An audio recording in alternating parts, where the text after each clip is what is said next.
السلام علیکم ناظرین، میرا نام علی حیدر ہے اور آپ دیکھ رہے ہیں پروگرام ایک پاکستان۔ وہ جولین اسانج جو پاکستانی سیاستدانوں اور افسران کی امریکی حکام سے کی گئی انتہائی خفیہ گفتگو منظر عام پر لے کے آیا تھا، انہیں 5 سال بعد قید سے رہا کر دیا گیا۔ پاکستان میں طاقت کا عہد ختم ہوتا ہے تو ساتھ ہی احتساب اور تحقیقات کے دور شروع ہو جاتے ہیں۔ بلاول بھٹو کہتے ہیں نیب اور معیشت ساتھ ساتھ نہیں چل سکتے۔ اگر نیب اور معیشت اکٹھے نہیں چل سکتے تو کرپشن اور ملک بھی اکٹھے نہیں چل سکتے۔ ہمارے پروگرام میں ان تمام موضوعات پر بات ہوگی، لیکن پہلے ذکر ہوگا تحریک انصاف سے جڑے 2 کیسز کی سماعت کا۔ سپریم کورٹ کے 13 رکنی فل کورٹ نے چیف جسٹس قاضی فائز عیسیٰ کی سربراہی میں سنی اتحاد کونسل کی مخصوص نشستوں سے متعلق کیس کی سماعت کی۔ سماعت کے دوران الیکشن کمیشن کا کنڈکٹ زیر بحث آیا، جبکہ الیکشن کمیشن کے کنڈکٹ پر سوال اٹھتے ہی چیف جسٹس اور بینچ کے اراکین کے درمیان کئی نکات پر اختلافات سامنے آئے، جن میں 5 نکات اہم ہیں۔ سماعت شروع ہوتی ہوئی تو جسٹس منیب اختر نے سوال اٹھایا کہ پی ٹی آئی کے کاغذات نامزدگی جمع ہونے کے بعد الیکشن کمیشن امیدواروں کو آزاد ڈکلیئر کیسے کر سکتا ہے۔ اس پر چیف جسٹس نے جواب دیا کہ الیکشن کمیشن غلطیوں سے بھرپور ہو سکتا ہے، وہ کبھی کبھی غلط فیصلے بھی کرتا ہے، مگر کیا پی ٹی آئی کی کیس میں ایک بھی منتخب رکن نے درخواست دائر کی؟ انہوں نے 2 ٹوک کہا کہ ہمارے سامنے پی ٹی آئی کا نہیں سنی اتحاد کونسل کا کیس ہے۔ This case that how are these people, the candidates, who declared on their nomination forms that they were PTI candidates, how are they declared as or regarded by the Election Commission as independent? Chief justice قاضی فائز عیسیٰ نے استفسار کیا کہ سمجھ سے بالا تر ہے کہ ہم یہ بحث کیوں کر رہے ہیں، کوئی دباؤ تھا یا نہیں تھا یہ الگ بات ہے، ہمیں آئین کے مطابق چلنا ہے، مفروضوں پر نہیں چل سکتے۔ جس پر چیف جسٹس منصور علی شاہ نے کہا کہ بتانا ہوگا کہ یہ بحث کیوں ہو رہی ہے۔ انہوں نے کہا کہ ہم کسی سیاسی جماعت کا نہیں بلکہ لاکھوں کی تعداد میں نکلے والے ووٹرز کے حقوق کا بطور سب سے بڑی آئینی عدالت تحفظ کر رہے ہیں۔ اس پر چیف جسٹس قاضی فائز عیسیٰ نے کہا ہمارے حلف میں آئین کی پابندی درج، الیکٹوریٹ کا ذکر کہاں ہے؟ Everybody knows about this petition, so I don't see why are we having this debate. Just add to that question, so why we having this debate is because it is not relevant what parties before us. As the Apex Code, don't you think it's our responsibility to protect the rights of the electorate? There are millions of people who voted, so the right to vote is sacrosanct and that has to be protected. سماعت کے دوران جب bench کے اراکین election commission کے conduct پر سوالات اٹھا رہے تھے تو جسٹس منصور نے کہا کہ میرا سوال ہے کہ اگر ایک نشست سیاسی جماعت اور بقیہ اراکین اسمبلی آزاد حیثیت میں جیت کر آئیں تو 70 مخصوص نشستیں ایک نشست پر ملیں گی یا پھر نہیں؟ اس کا جواب دیں تو وضاحت ہو جائے۔ چیف جسٹس قاضی فائز عیسیٰ نے جوابی ریمارکس دیے، سمجھ نہیں آتا ہم آئین کو دوبارہ لکھنے کی کوشش کیوں کر رہے ہیں؟ کیا آئین اولڈ فیشن ہے؟ اگر ہے تو جا کر ترمیم کر لیں۔ آرٹیکل 5 کے تحت ہر شخص آئین کا پابند ہے۔ There is only one party with 1 seat and the rest are independents. This one vote would entitle them to a certain percentum in the reserved seats. That could be perhaps 1 for the sake of argument. And that's it. They can't say that we are just one political party with 1 seat in the parliament. We'll get 70 now. Is that possible? Why not? Is it possible? Because when the constitution says so. It doesn't say that way. سماعت کے دوران chief justice اور justice عائشہ ملک میں بھی نوک جھوک ہوئی۔ Justice عائشہ نے سوال کیا سنی اتحاد کونسل اپنا کیس جیتے یا ہارے دوسری جماعتوں کو اس سے کیا فائدہ ہوگا؟ مخصوص نشستیں متناسب نمائندگی کے اصول سے ہٹ کر نہیں دی جا سکتی۔ اضافی نشستیں لینے والے بتائیں کہ ان کا موقف کیا ہے، آئین میں پہلے سے درج متناسب نمائندگی کا فارمولا سمجھائیں۔ چیف جسٹس نے کہا کہ آئین مقدس ہے، اس پر عمل کرنا لازم ہے، آپشن نہیں ہے۔ I've understood that. The question is very simple. ہو گیا نا، ان کو نہیں ملتی. So yesterday the point everyone was asking was کہ وہ پھر seats vacant کیوں نہیں ہیں. What I'm asking is those disputed seats, if they can't get it, how do you get it? How does it become proportional representation to the seats you have, the parties you are representing? ججز کے پے در پے سوالات پر chief justice قاضی فائز عیسیٰ نے مخدوم علی خان کو مخاطب کر کے کہا کہ آپ کو برا نہ لگے تو کہوں کہ جب بھی جمہوری حکومت آتی ہے ہم سب چھڑیاں لے کر نکل پڑتے ہیں اور جب ڈکٹیٹر آتا ہے تو وزیر یا اٹارنی جنرل لگ جاتے ہیں. آپ بھی ڈکٹیٹر کے اٹارنی جنرل رہ چکے ہیں. چیف جسٹس نے نام تو نہیں لیا تاہم جسٹس اطہر من اللہ بھی پرویز مشرف دور میں صوبائی وزیر رہے. چیف جسٹس نے کہا کہ ملک کو آئین کے مطابق چلنے دیں. اس پر جسٹس اطہر من اللہ نے کہا کہ آج بھی آئین پر عمل درآمد نہیں ہو رہا. یہ تاثر نہیں جانا چاہیے کہ عدالت بھی اس سب سے ملی ہوئی ہے. انہوں نے کہا کہ کوئی بھی فرشتہ نہیں. ماضی میں سب سے غلطیاں ہوئیں. ملک میں جاری بنیادی حقوق کی خلاف ورزیوں پر سپریم کورٹ اپنا سر ریت میں دبا کر نہیں بیٹھ سکتی. ایک دن ہمیں کہہ دینا چاہیے بہت ہوگا. چیف جسٹس نے کہا کہ ہمیں ماضی کی غلطیوں کو تسلیم کرنا چاہیے. وہ وقت تھا جب میں نے وکالت چھوڑ دی تھی.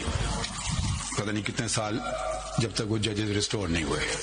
ٹھیک ہے, ہم جب بھی کوئی جمہوریت آتی ہے تو ہم چھریاں نکال کے آ جاتے ہیں سامنے, اور جب بھی کوئی ڈکٹیٹر آتا ہے تو فوراً اس کے ساتھ ہو جاتے ہیں, منسٹر بن جاتے ہیں. Everyone has made mistakes in the past. No one is an angel. But there has to be a resolve to say one day enough is enough. ادھر آج اسلام آباد کی ڈسٹرکٹ اینڈ سیشن عدالت نے بانی پی ٹی آئی اور ان کی اہلیہ بشرا بی بی کی عدت کیس میں سزا معطلی کی درخواست پر فیصلہ محفوظ کر لیا جو 27 جون کو سنایا جائے گا. بانی پی ٹی آئی اور بشرا بی بی کی جانب سے بیرسٹر سلمان صفدر اور خالد یوسف چودھری ایڈوکیٹ جبکہ خاور مانکا کے وکیل زاہد آصف چودھری عدالت کے روبرو پیش ہوئے. بانی پی ٹی آئی اور بشرا بی بی کے وکلاء نے خاور مانکا کے لیے جھوٹا شخص کے الفاظ استعمال کیے اور کہا کہ عدالت نے دیکھنا ہے کہ مفتی سعید, خاور مانکا, عمران خان اور بشرا بی بی میں سے جھوٹا کون ہے. جج افضل مجوکا نے خاور مانکا کے وکیل سے کہا اپنا اپیل کنندگان کہتے ہیں چلا کروایا گیا جس کے بعد شکایت در ہوئی, اس پر بتائیں کیا ایسے حالات نہیں تھے. اس پر خاور مانکا کے وکیل نے کہا جی نہیں ایسے حالات نہیں تھے, ایک تحقیقاتی ادارے نے تفتیش کے لیے انہیں گرفتار کیا تھا. جج افضل مجوکا نے ریمارکس کیے کہ کیا شکایت کنندہ پر کوئی پریشر تھا یا دھمکی دی گئی تھی, اس حوالے سے پہلے درخواست کیوں نہیں دی گئی. وکیل نے جواب دیا شریف لوگوں کی کوشش ہوتی ہے کہ ان کے فیملی معاملات پبلک نہ ہو. ڈسٹرکٹ اینڈ سیشن عدالت بانی پی ٹی آئی کے حوالے سے عدت کیس کا محفوظ فیصلہ 2 دن بعد سنائے گی. سوال یہ ہے کہ اگر نئے کیسز نہیں بنتے تو کیا بانی پی ٹی آئی کی رہائی بھی 2 دن کی دوری پر ہے. بات کریں گے اس حوالے سے. ہمارے ساتھ موجود ہیں پاکستان تحریک انصاف کے رہنما معروف وکیل بیرسٹر علی ظفر صاحب. بیرسٹر صاحب بہت سے سوالات ہیں, آج جو سپریم کورٹ میں ہوا اس پر بھی سوالات, لیکن پہلے میرا آپ سے سیدھا سوال ہے کیا 2 دن کے بعد عمران خان رہا ہو رہے ہیں؟ جی انشاءاللہ کیوں نہیں. انفیکٹ آپ دیکھیں کہ 2 کیسز جو ان کے ہیں 3 کیسوں میں ان کو سزا ہوئی تھی. ایک کیس تو فیصلہ ہو گیا جو سائفر کیس جس کو آپ کہتے ہیں, توشہ خانہ کیس میں ان کی سزا جو تھی پہلے دن ہی معطل ہو گئی, اور یہ جو تیسرا کیس آخری رہ گیا تھا جس میں ان کو سزا ہوئی ہے اس میں آج بحث ہوئی ہے جس میں سزا کو ختم کرنے کی درخواست دی گئی ہے. فیصلہ محفوظ ہے لیکن میری نظر میں اس کیس میں بالکل جان نہیں, جس طرح سائفر کیس اور توشہ خانہ کیس میں کوئی جان نہیں تھی. تو انشاءاللہ 2 دن میں فیصلہ آ جائے گا اور آپ دیکھیں گے کہ بہت جلد یہ عمران خان صاحب واپس باہر آ جائیں. میں مطلب آپ سے ایک آنسٹ اوپینین لینا چاہوں, not because you are related to P T I, ایک قانون دان ہونے کی حیثیت سے آپ کو لگتا ہے کہ کوئی کمی باقی رہ گئی ہے جو خان صاحب کے لیے خطرہ بن سکتی ہے اس کیس میں, یا پھر آپ کو لگتا ہے بالکل یہ کیس فارغ ہے, there is no way that he can be sentenced in this case? نہیں دیکھیں یہ کیسز میں یہ کہنا کہ فیصلہ کیا ہوگا یہ تو پاسبل نہیں, کیونکہ آپ نے دیکھا کہ نیچے بھی سزا تو دی گئی تھی, جو سزائیں اوپر جا کے ہائی کورٹ میں جا کے ختم ہوئیں. تو اب یہ پتہ نہیں کہ کس قسم کا پریشر ہوگا جج صاحب کے اوپر, لیکن اگر آپ اس کیس کو دیکھیں تو یقینی طور پہ ایک ہی اس کا فیصلہ ہو سکتا ہے, اور وہ یہ ہے کہ جو سزا ہے اس کو معطل کیا جائے. اور اگر خدا نخواستہ 2 دن میں یہ فیصلہ نہیں ہوتا تو پھر اوپر ہائی کورٹ ہے, ہائی کورٹ میں تو یہ 100% یہ فیصلہ اس کو جس طرح پہلے فیصلے ہوئے سائفر اور توشہ خانہ میں، تو ہائی کورٹ میں بھی یہ ختم ہو جائے گا. علی ظفر صاحب، اب ایک بڑا کروشل سوال ہے سر، اور آپ شاید حیران ہوں گے کہ میں یہ سوال کیوں پوچھ رہا ہوں، حالانکہ سوال بہت سمپل ہے، لیکن پاکستان کے حالات کو دیکھتے ہوئے یہ سوال پوچھنا میری مجبوری ہے سر. کیا اس کیس میں فیصلہ خان صاحب کے حق میں آنے کے بعد عمران خان صاحب حقیقتاً بری ہو جائیں گے؟ جی، قانونی طور پہ تو اس سوال کا بڑا سمپل جواب ہے کہ یقینی طور پہ وہ قانون کے تحت ان کو پھر کسی صورت میں جیل میں نہیں رکھا جا سکتا.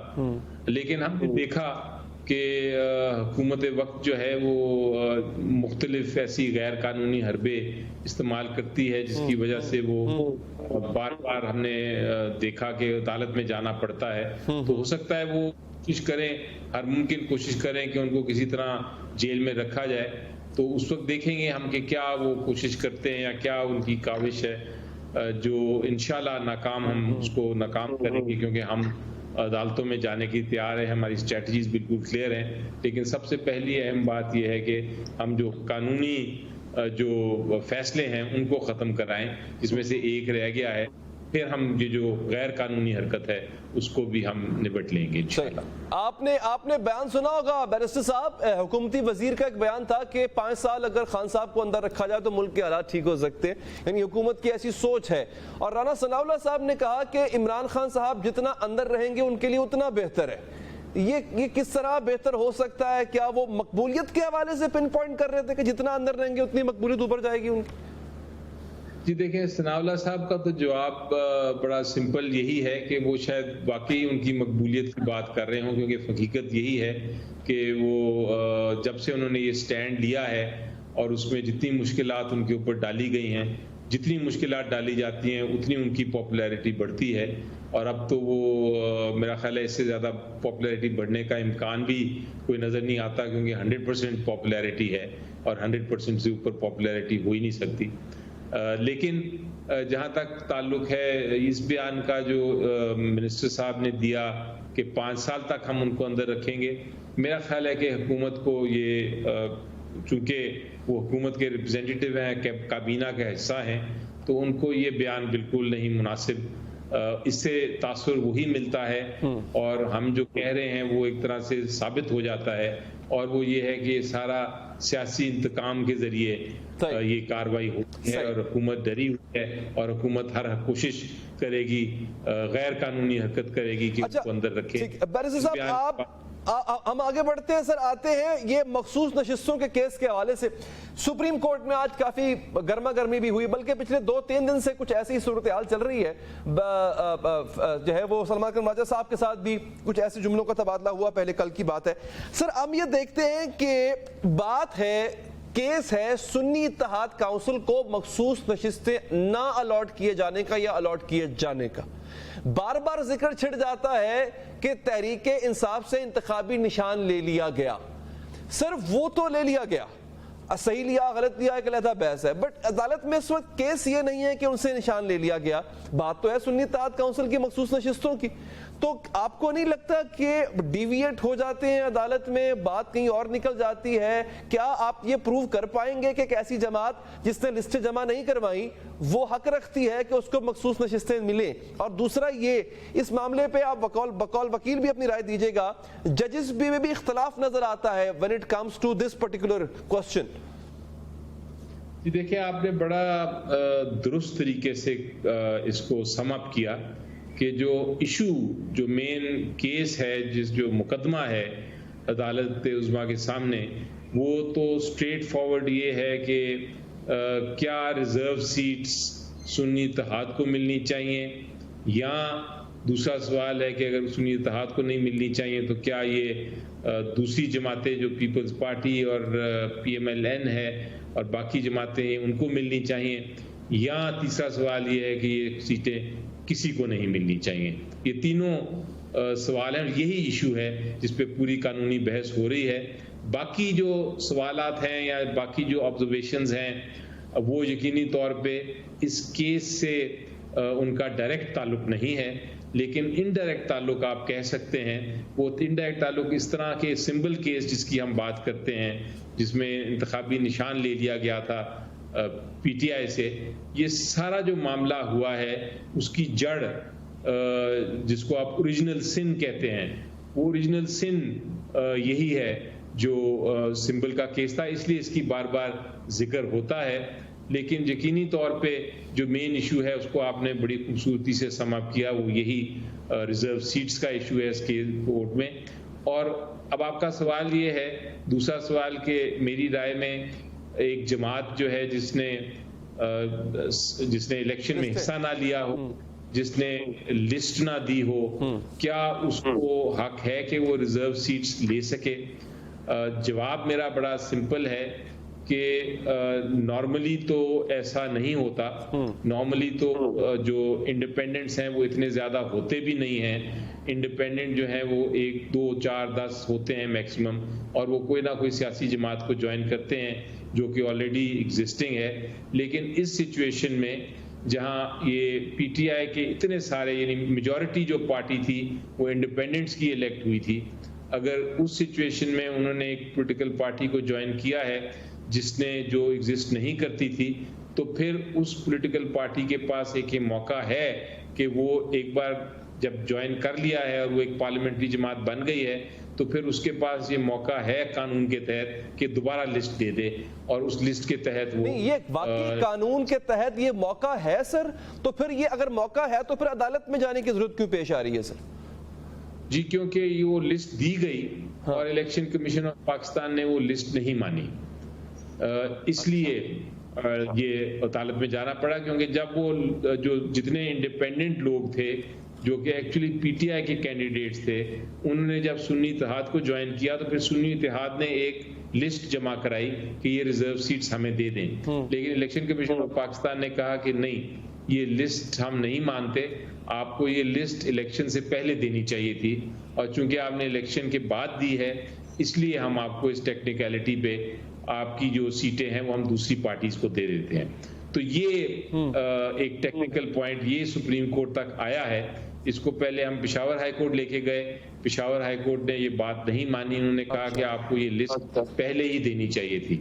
اور اب یہ سپریم کورٹ میں یہ فیصلہ ہونا ہے کہ کیا یہ لسٹ, یعنی اتنی ایک ٹیکنیکل گراؤنڈ ہے کہ لسٹ آپ نے الیکشن سے پہلے نہیں دی اس لیے آپ کو اب دینے کی اجازت نہیں. بیرسٹر صاحب بطور طالب علم میں یہاں پہ سیکھنا چاہوں گا کہ یہ نقطہ سمجھ سے باہر ہے.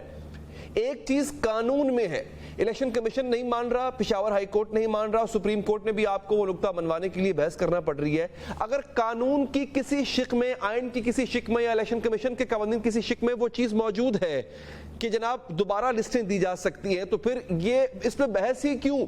وہ قانون کا حصہ سائٹ کر کے اسی پہ فیصلہ آپ حق میں لے سکتے ہیں. یا پھر یہ بتائیے, یا کوئی یہ پریسیڈنٹ ہے کہ جس کو آپ بار بار کوٹ کر رہے ہیں جناب, جو کہ ماضی میں بھی ایسا ہوا اس لیے ایسا ہو سکتا ہے, مجھے پلیز ذرا کلیئرٹی دیجیے گا, یہ قانون ہے یا پریسیڈنٹ ہے؟ جی دیکھیں, جہاں تک قانون کا تعلق ہے اس میں تو یہ نہیں لکھا کہ آپ نے پہلے دینی ہے, اور اگر آپ نے پہلے نہیں دی تو آپ بعد میں نہیں دے سکتے. قانون اس پہ سائلنٹ ہے کہ آپ بعد میں دے سکتے ہیں کہ نہیں. لیکن الیکشن کمیشن آف پاکستان نے ماضی میں باپ پارٹی کے کیس میں یہ فیصلہ دیا ہے. اس فیصلے میں یہ کہا ہے کہ ہم اس کو, باپ پارٹی نے بھی جن انڈیپینڈنٹس نے جوائن کیا تھا انہوں نے بھی فہرست لسٹ نہیں دی ہوئی تھی, لیکن الیکشن کمیشن آف پاکستان نے فیصلہ کیا کہ قانون میں کوئی ممانعت نہیں ہے کہ آپ لسٹ دوبارہ نہیں دے سکتے, اس لیے ہم ان کو لسٹ دینے کی اجازت دے دیتے ہیں. تو میں اس بیسس پہ کہہ رہا ہوں کہ یہ نہیں قانون میں لکھا کہ آپ بعد میں دیں گے, لیکن یہ بھی نہیں لکھا کہ آپ بعد میں نہیں دے سکتے. تو اس کی جو تشریح ہے پاس پریسیڈنٹ کو دیکھتے ہوئے, وہ تشریح یہی ہے کہ ہم میں انٹائٹلمنٹ ہے سنی اتحاد کو کہ بے شک پہلے لسٹ نہیں دی.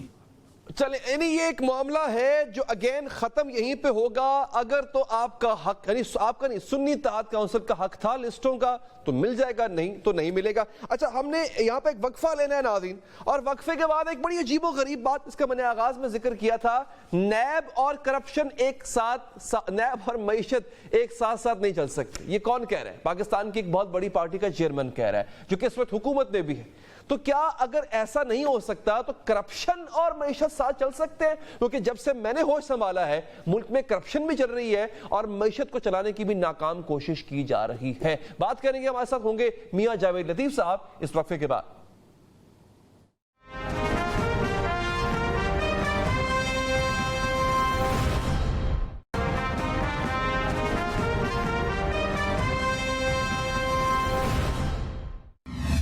ہم سب جانتے ہیں کہ نیب اور پاکستان کی معیشت ساتھ ساتھ نہیں چل سکتی، اور جس طریقے سے سیاسی بنیادوں پہ نیب کو استعمال کیا گیا ان دنوں میں، تو ہم سیاستدان ہیں، اپوزیشن بھی سیاستدان ہیں، ہم دیکھ لیں جو بیوروکریٹ ہے. لطیف صاحب جو کہ سینئر لیڈر بھی ہیں نون لیگ کے اور حکومتی پارٹی کا حصہ بھی ہیں. میاں صاحب شکریہ آپ کے وقت کا.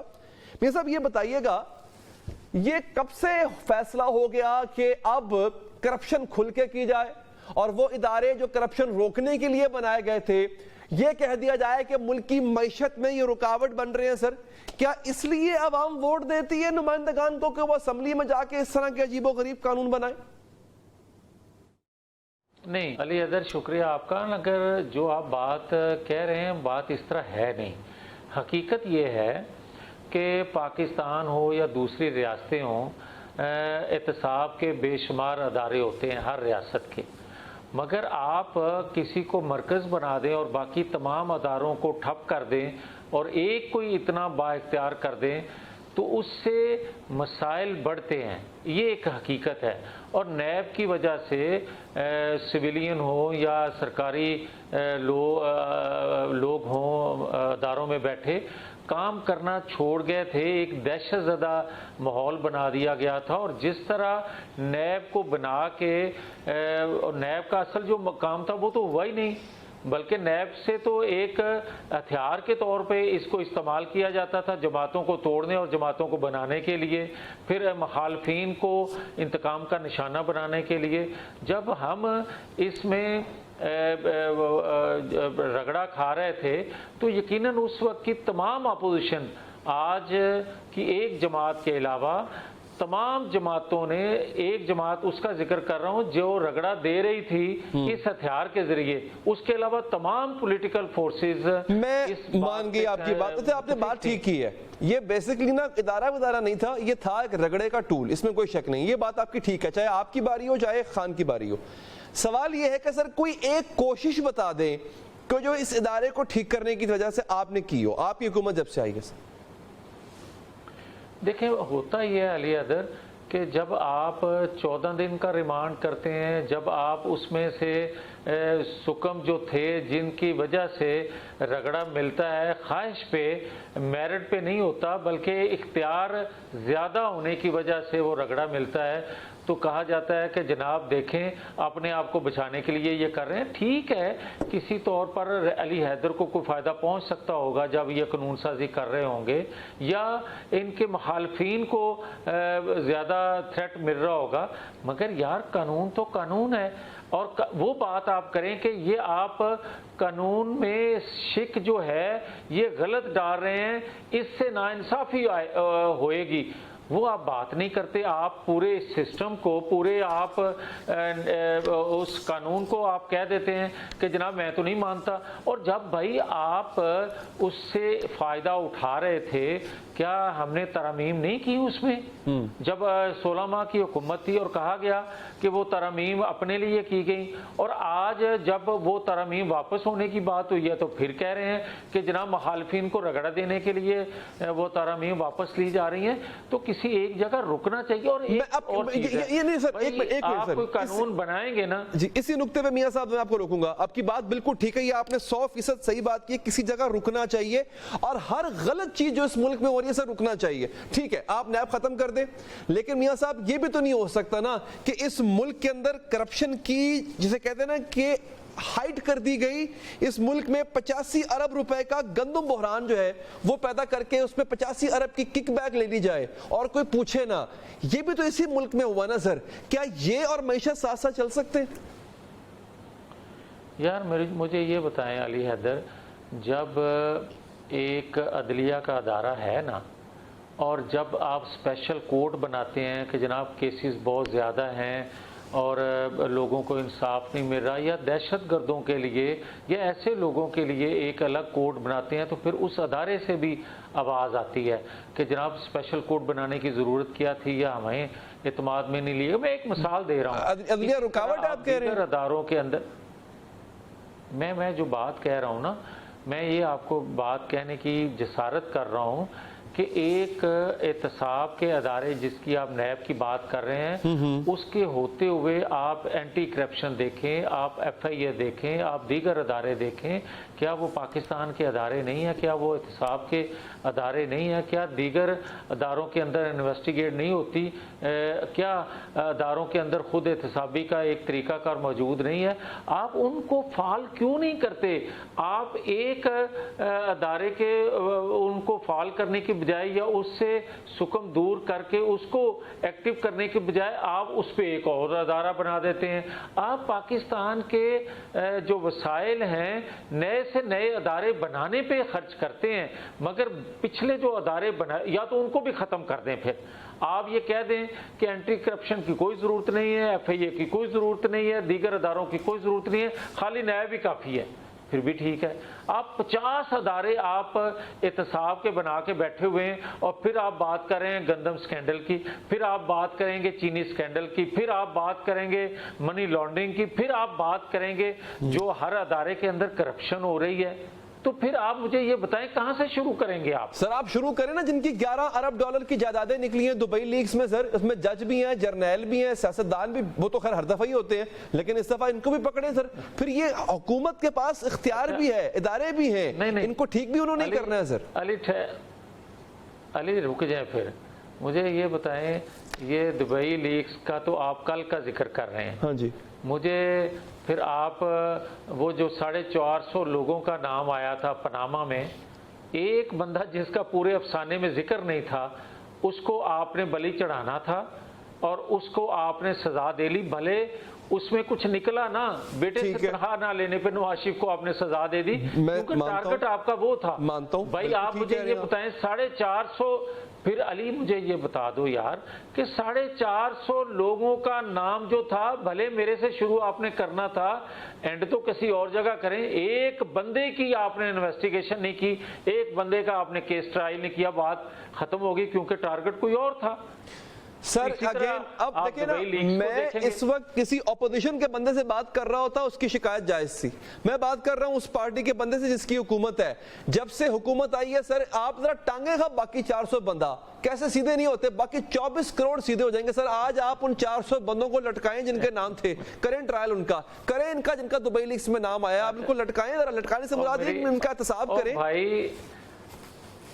بھائی میرے 450 بندے کی صرف لسٹ ہی تھی، ان کو ٹانگنا مقصود نہیں تھا، ان کو انویسٹیگیٹ کرنا مقصود نہیں تھا. ایک ماحول بنا کے مجھے ٹانگنا مقصود تھا، مجھے ٹانگ دیا. نہیں وہ تو میں مانتا ہوں سر، بتائیں کہ میں آپ کے ساتھ ہم آواز ہوں. میری بات پہلے میری بات تو سن لینا، میری بات مکمل ہونے دیں.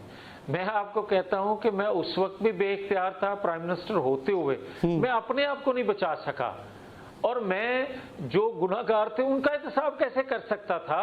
مجھے بتائیں کہ اس کے بعد بھی آج بے اختیار، اس کے بعد بھی ایک سیکنڈ، اس کے بعد بھی 4 سال کسی اور کی حکومت آئی، جو درخواست لے کے سپریم کورٹ پہنچا تھا، اس کو آپ یہ سوال کیوں نہیں کرتے کہ وہ 450 بندوں کا احتساب کیوں نہیں ہوا؟ بھائی سر کرتے، اس نے ہمیں تو اچھا نہیں، ایک سیکنڈ نہیں کیا نا. جس طرح میں آج میرے سے آپ سوال کر رہے ہیں، میں آپ کو یہ کہہ رہا ہوں کہ جس طرح آپ نے دیکھا کہ 4 سالوں میں وہ 450 لوگوں کا احتساب ہونے کی بجائے پھر انہی کو رگڑا دیا گیا جس کا پہلے بے گناہ ہوتے ہوئے احتساب کیا جا رہا تھا، جس کا پرویز مشرف کے دور میں احتساب ہو چکا تھا، جس کو نیب پہلے بھی گنگال چکا تھا پرویز مشرف کے دور میں، اسی نیب نے پھر گنگالا نواز شریف کو، ان کے ساتھیوں کو، اس کی جماعت کو. تو آج میں، اگر آپ مجھے با اختیار سمجھتے ہیں، آج مجھے آپ حکومت میں سمجھتے ہیں،